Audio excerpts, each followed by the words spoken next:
Jack, why are you not in the Hall of Fame, do you think?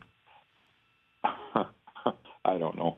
It's just a system that I think the biggest reason is I did not play in the sabermetrics era, and when I was eligible for the Hall, all the sabermetrics came into part as far as the analytical end of deciding who was in and who wasn't.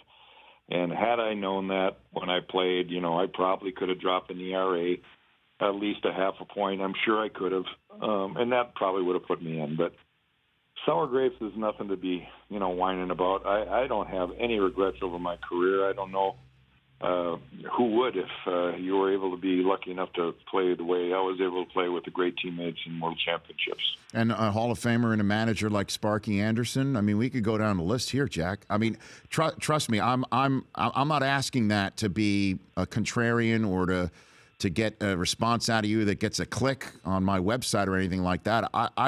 I've been pounding the table any time that there's a microphone open. When I went to the University of Michigan in 1986, I saw what you did firsthand when that was all going down, and then watched you pitch for the Twins and then the Blue Jays. I'm just kind of wondering if there's any sort of politics that you've heard that's come between your temples that you heard for this sort of thing to try and figure this out. No, I haven't.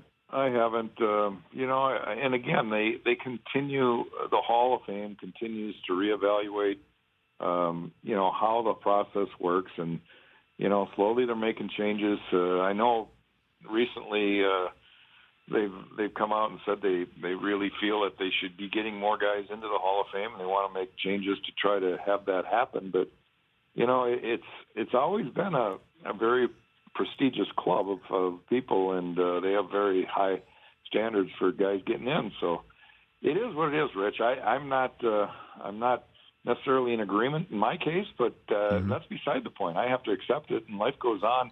I have to realize how lucky I am to be where I am and what I've been able to do. The Rich Eisen Show, weekdays at noon Eastern on Audience.